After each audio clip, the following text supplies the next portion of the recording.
Welcome back to Andersen Acres. We're out here in the barn with just some of our younger chickens. We've got 4 young silkies there. One is a satin silky, and I think he's a rooster. I'm pretty sure 2 of the others are hens, and I'm not sure about the buff yet.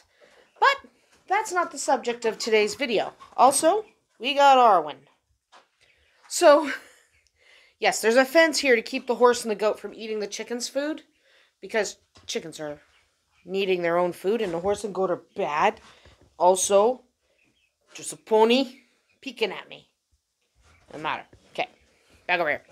Anyway, today I wanted to talk about hatching, and I know we've done a lot of hatching videos lately. It's been several weeks of hatching video after hatching video, at least on Wednesdays on the chicken side of things.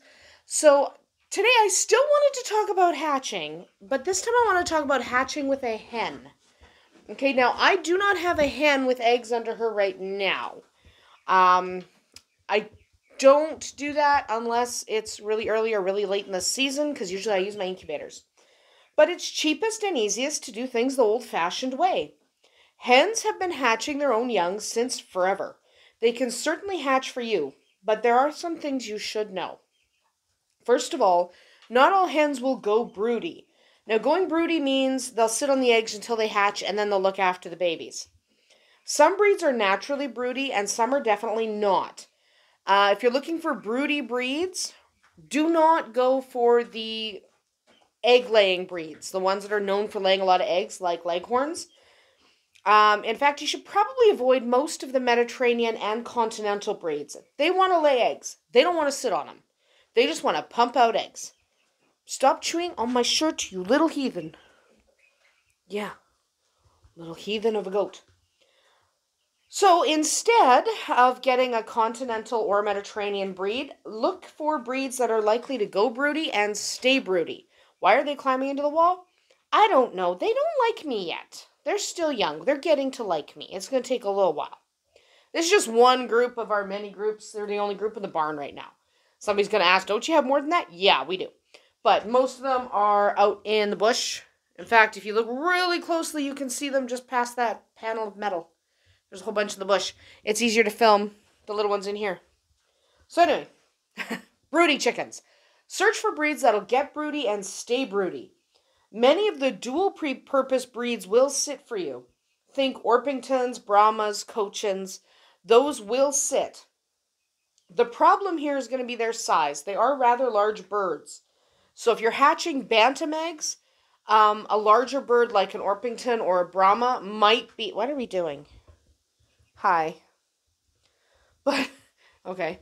But many of the larger breeds are going to be too big to hatch bantam eggs.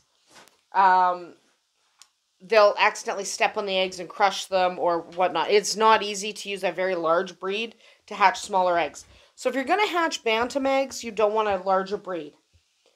Besides that, there's another reason not to choose any of those breeds.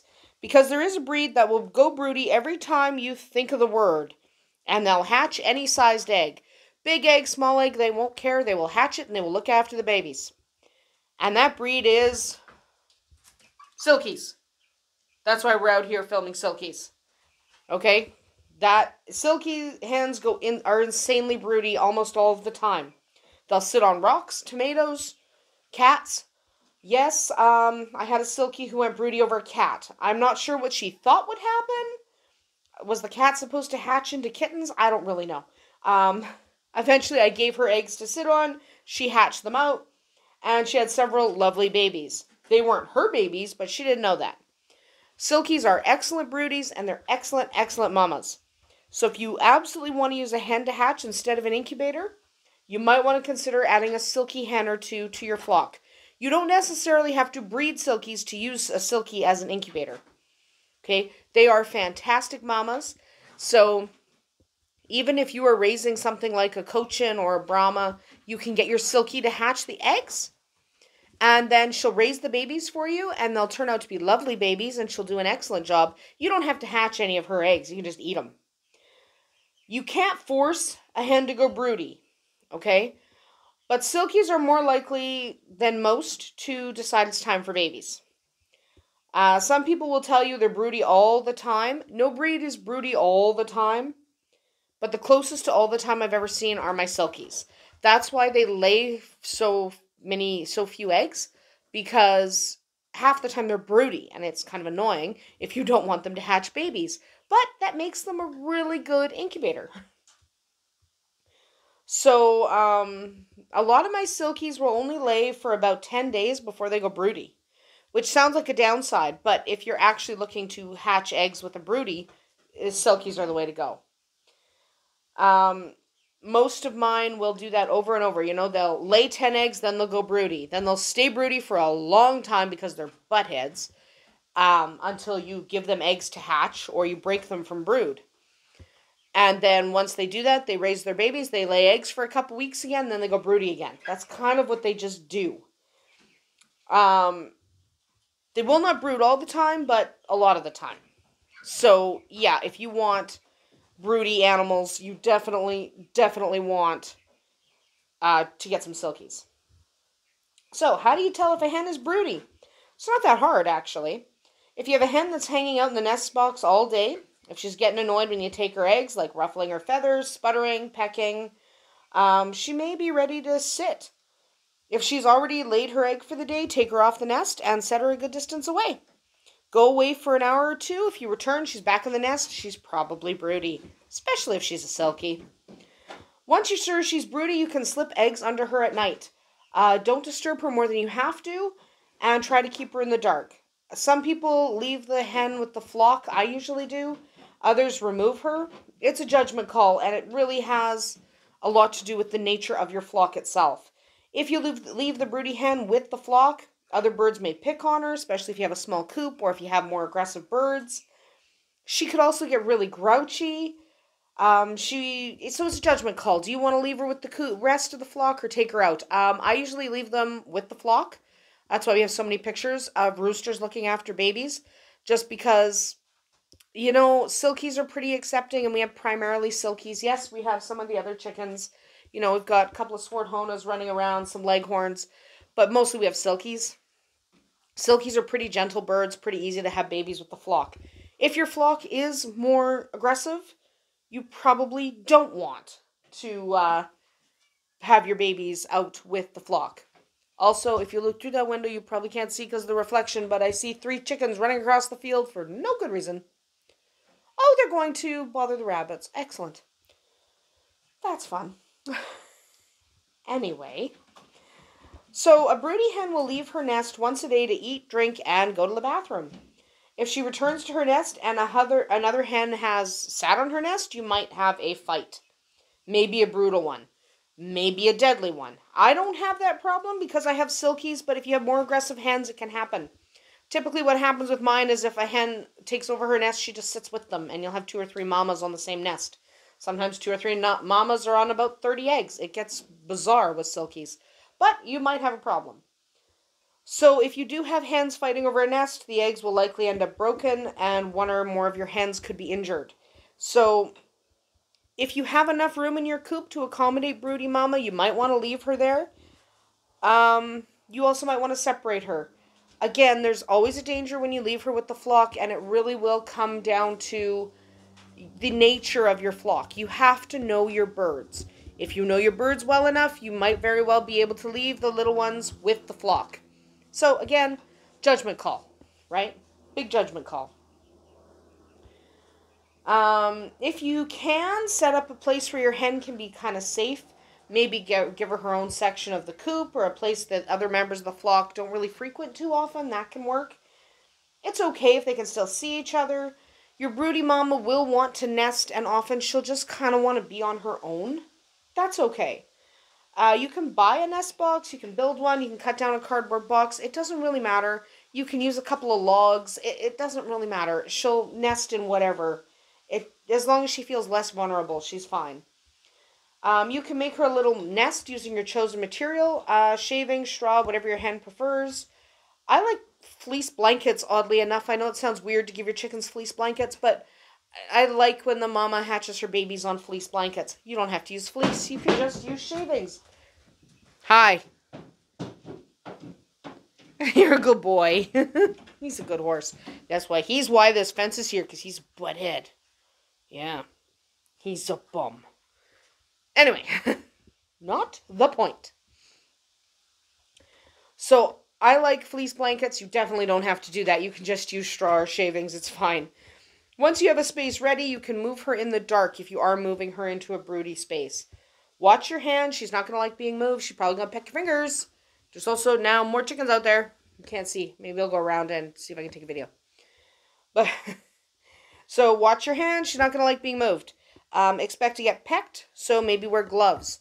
After you've moved her, you can place the eggs under her. Wait until she settles in for the night. Oops, sorry for dropping the camera there. I was looking at the horse behind me. But after you've moved her, place the eggs under her. Wait for her to settle in for the night. And just make sure she's willing to sit on the eggs even after you've moved her. If you were gentle and quick, she should settle relatively quickly. Make sure she has food and water nearby, and then just leave her alone. She needs to be able to get off the nest to stretch her legs, so don't confine her. So when we do nesting, we do it outside the barnyard fence, and I put up like a little dog house, and she gets to go in there, and then she can decide if she wants to bring her babies out to the flock, or if she wants to keep the babies in the little dog house. And I do that outside the fenced area so the horse and goat can't bug her. Okay? So if you give her a nice secure location and you're really quick, she should be fine. Food and water nearby is really important. Once she gets really broody, there are physical changes that happen. Her temperature will drop and her metabolism will slow, so she doesn't need to consume as much food, so she doesn't need to leave the eggs as often. Yes, I'm just filming you guys. I want you guys to get used to me. Never mind them. You might notice that she's lacking in feathers once she goes broody. This is her picking them out. She's yanking the feathers out of her belly and using her belly to warm the eggs a little bit better. She will stay on her eggs most of the day, maybe about 30 minutes to an hour. She'll get off the eggs. During this time, she'll eat, drink, and she will poop. Here's where I'm going to mention what we call the broody poop. It stinks. It's ridiculously stinky and huge. It's called the broody poop. It's gross. Clean it up. Chuck it into the bush. You don't want it sitting there. It smells. Okay? Seriously. A lot of people don't mention the broody poop, and people are surprised when their chicken goes broody and then poops this huge stinking mass. It's gross. So your hen will sit on her eggs until they either hatch or she's sure they won't. If she kicks an egg out from under the nest, mark it with a pencil or a food-safe marker and then slide it back under her. If she kicks out that same egg again, it's a bad egg, and she knows it. She's not an idiot. Discard it. If she kicks it out twice, the exact same egg, twice in a row, that's a bad egg. Just get rid of it. She knows it's bad. She's not going to let it even try to hatch. Chuck it. If the eggs haven't hatched by day 23, but your broody hen is still broody, and you're sure those eggs aren't going to hatch and she's not going to have any babies, see if anyone near you has some chicks. See if anybody has some chicks for you. You want to give her a couple of chicks so she can raise them. It'll make her feel better, and it'll make you feel better, and then she has some babies to raise. She really needs to raise babies. She could be broody for a long time if you don't let her have some babies. Just a couple of chicks. Day-old chicks are the way to go for the greatest chance of success. Wait until the sun goes down, she's asleep. Put the babies under her and pull the eggs out. If you're lucky and you're fast, she'll decide she hatched those babies and she's a mama now. This works most of the time. In fact, I know that it works every single time with my silkies. I've done it. Watch mama for a few minutes after you add the chicks. If she starts attacking them, remove them and brood them yourself. Chances are, however, she will look after them and love them like they are her own, because they make good moms. Chickens are built to be mamas, as long as you get the right breed. So you can hatch chickens with your hens. You can absolutely do that. Get yourself a couple of good breeds for hatching if you don't want to use an incubator, if you'd rather hatch in your barn. Absolutely do that. Give them the eggs you want them to hatch, and they will hatch out a ton for you. It's also a lot of fun. It's so cute to watch mama hatch out her own babies. If you look on my channel, we have mamas with babies walking around. It's so cute how the babies follow them. It's just adorable, and it's perfect. So absolutely, if you don't want an incubator but you still want to hatch chicks, get yourself a couple of broody mamas and give them some eggs. That is about it for us here today at Andersen Acres. We'll see you tomorrow.